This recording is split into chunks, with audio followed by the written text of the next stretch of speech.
Alors non, il ne doit pas se méfier dans le sens où il faut d'abord qu'il les accueille. Ça fait partie malgré tout de sa perception. Il faut qu'il soit à l'écoute quelque part de son intériorité. Dans cette intériorité, il y a ses émotions. Par contre, il ne doit pas les suivre à la lettre et se laisser emporter par elles.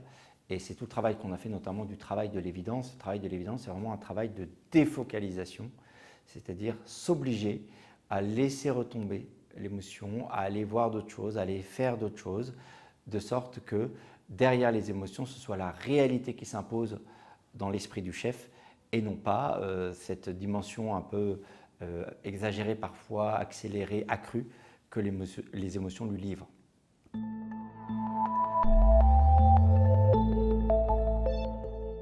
Alors, très bonne question parce que quand un leader en responsabilité parle, sa parole, ça s'appelle des ordres en fait. Ça veut dire qu'un leader qui parle, il le fait pour l'action.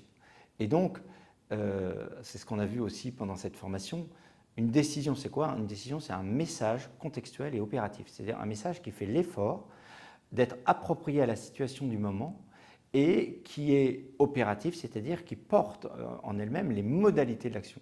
Donc quand un leader parle, il faut qu'il le fasse avec le souci de l'action et donc il faut donc qu'il ait une parole rare parce que s'il parle à temps et à contre-temps, il va certes occuper l'espace, mais petit à petit, on va écarter la parole et l'action et ce sera à son détriment et encore plus au détriment du collectif.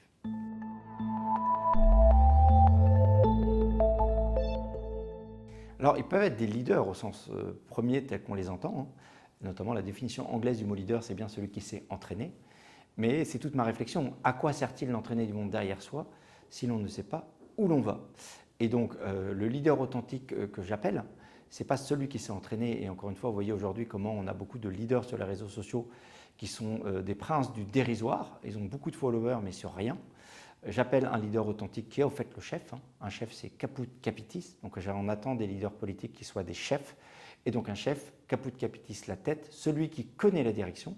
Ça veut dire celui qui se tait, qui se met en recul, qui ne se laisse pas justement accaparer par l'écume des émotions dont on parlait ou de tout ce qui peut apparaître comme sujet périphérique, de sorte qu'après avoir laissé retomber toute cette agitation générale, il soit capable de donner un cap clair pour que le collectif aille dans la meilleure direction.